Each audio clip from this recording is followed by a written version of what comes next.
She knew the law, she enforced it. But when one power-hungry cop pulled her over and refused to acknowledge who she was, the situation took a dangerous turn until karma struck back with merciless force. The road was nearly empty, just a stretch of highway slicing through the night, streetlights flickering past, their reflections glinting off the sleek black government-issued sedan, cruising steadily in the right lane. Veronika Coldwell had been driving for nearly an hour, her mind still replaying the classified meeting she had just left.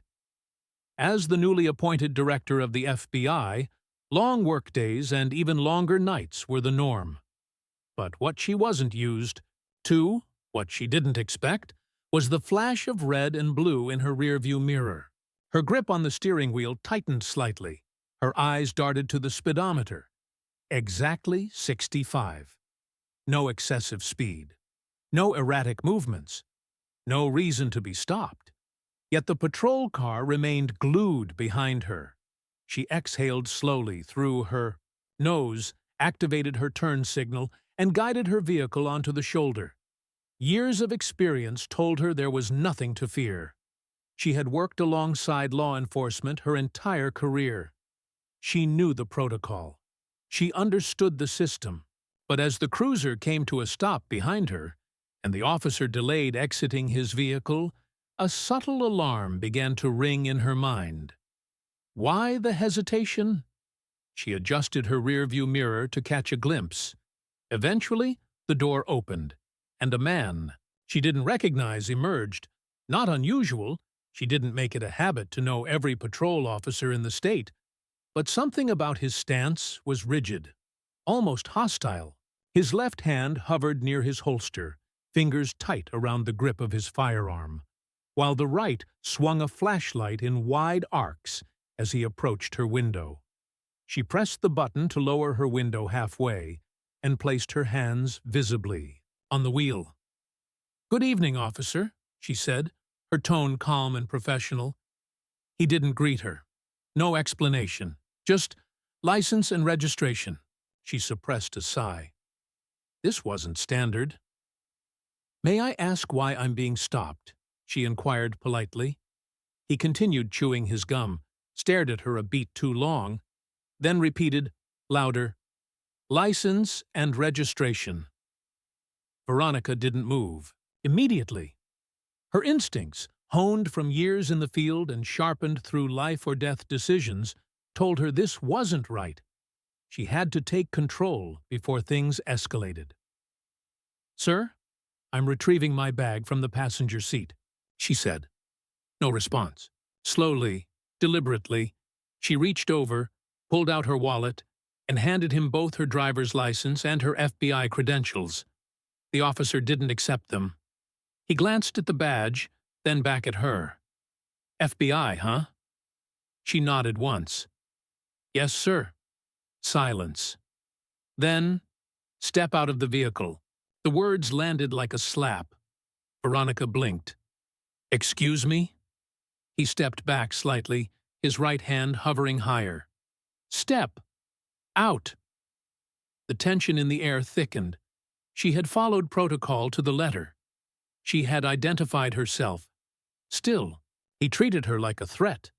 She had read the reports, seen the footage. She would not become a statistic. Her heart remained calm, but her mind raced. She took a breath. She'd been in tight spots before. But before she could make her move, his patience snapped. He reached for the door handle. And in that moment, she knew. This wasn't a routine. Stop.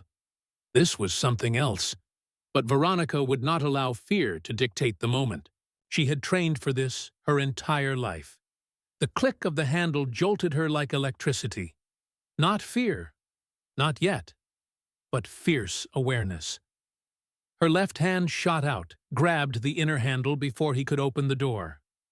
"Sir, step back," she commanded, her voice firm, measured. "You are acting outside of protocol." He didn't budge. If anything, he gripped the handle harder. His knuckles whitened. I said, "Get out." She could hear the adrenaline in his voice, the strain of someone grasping at control. She'd dealt with men like him before, those who confused authority with dominance. But this man wasn't a bureaucrat. He was a cop with a badge, a gun, and a temper.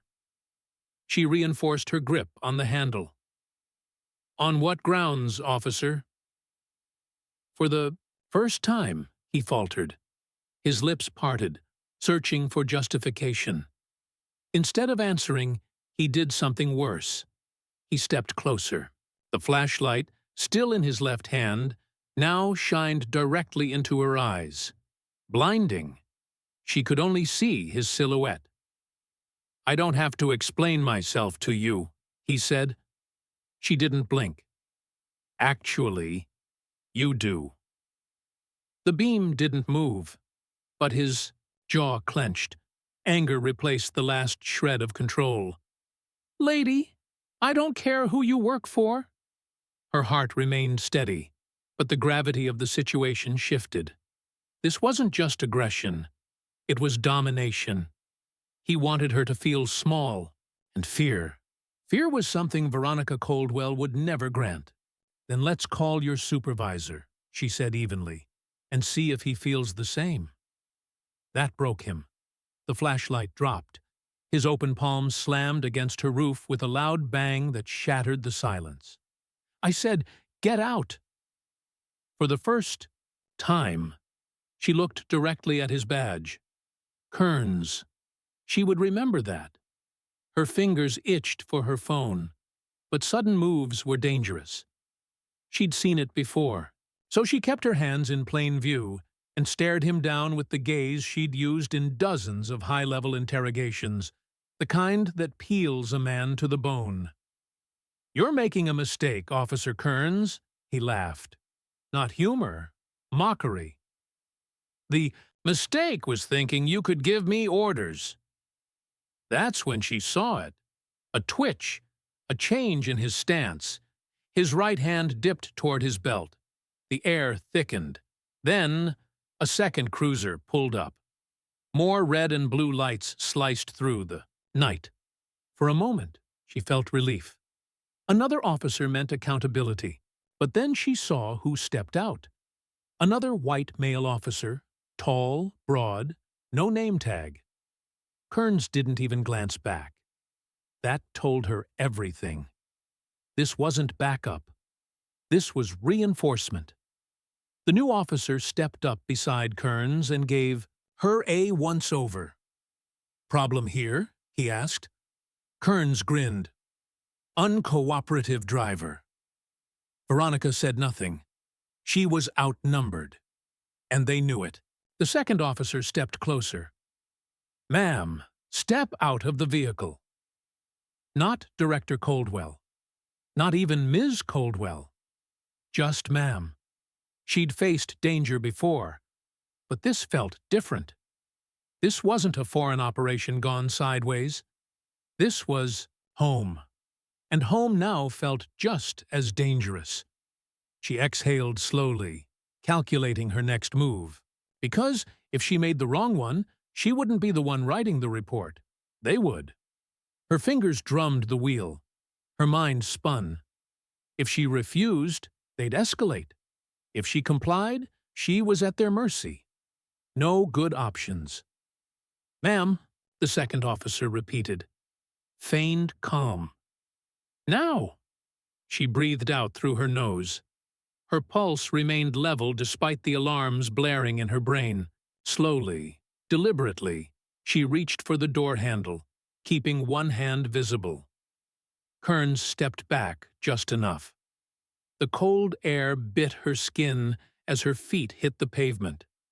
Vulnerability prickled her spine. Kearns loomed over her, blocking the dash cam. The second cop flanked her. She had no doubt they'd done this before. "Turn around," Kearns ordered. She didn't move. "You haven't told me why I'm being detained." His nostrils flared. "Suspicious behavior." "What behavior?" He shook his head like she was a problem to solve. refusing to comply. It was a trap. Refuse, and they escalate. Obey, and they win. She knew this game. Then he grabbed her wrist, too fast, too tight. Her instincts fired. She shifted just enough to pull back without appearing aggressive. "Let go of me!" she shouted. Her voice shattered the silence. Kearns held on. The second cop stepped in. "We got a problem?" Kearns gripped tighter. "She's resisting." The words made her stomach lurch. The second cop reached for his radio, lips already moving to say what had justified countless abuses before. "We have a non-compliant suspect. Not a citizen. Not the FBI director. Just a suspect." And then, the gun. Kearns didn't hesitate. His hand dropped to his holster, unsnapped it. In an instant, the barrel was inches from her face. Time distorted.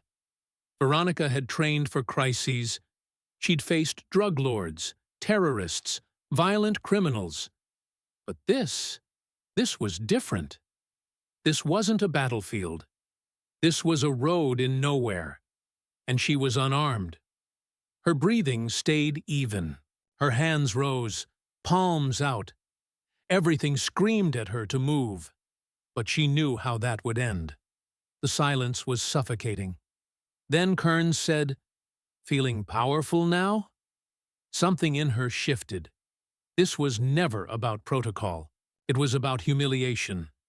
Her vision narrowed, not from fear, but from fury. Not for herself, but for every name she'd read in those grim reports. People who never got to tell their story.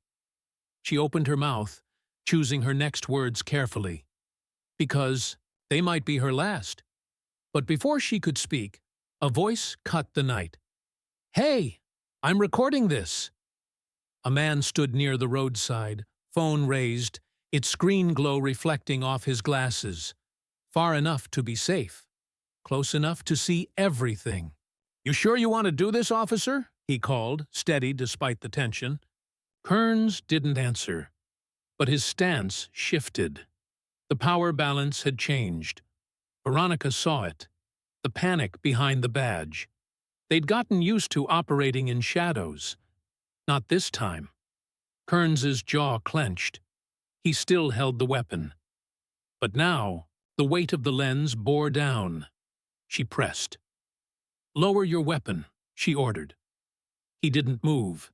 His breath came shallow. The second cop stepped back, perhaps reconsidering. Their control slipped.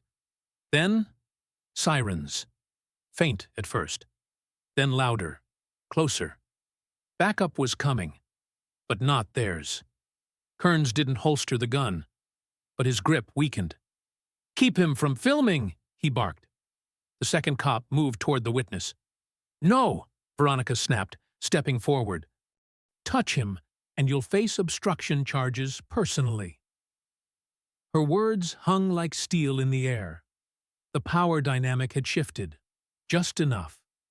The sirens screamed now, red and blue lights flooding the scene. More cruisers slid to a stop. Doors slammed. Officers emerged, hands near holsters, but not drawn. They didn't know what to expect. Then someone recognized her. "Director Coldwell?" The name shattered the moment. Kearns didn't react, but the second cop stiffened.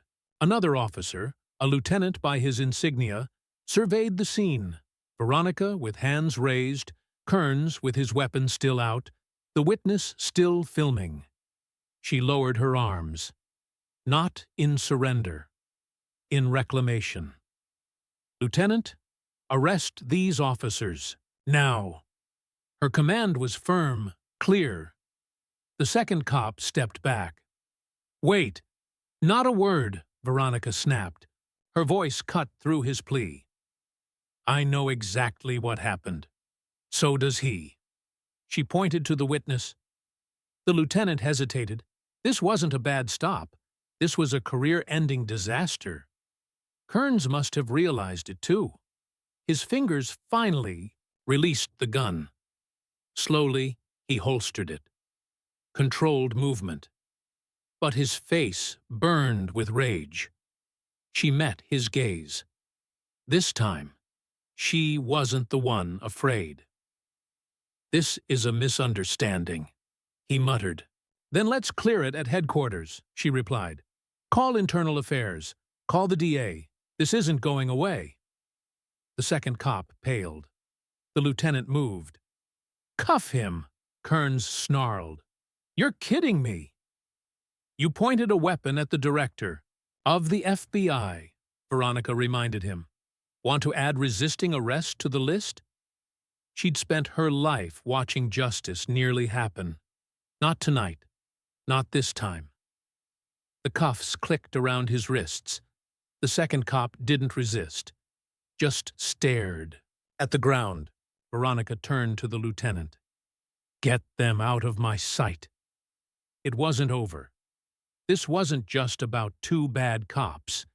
It was about the system that let them thrive. But tonight would be the beginning of the end for that system. And she would make sure of it.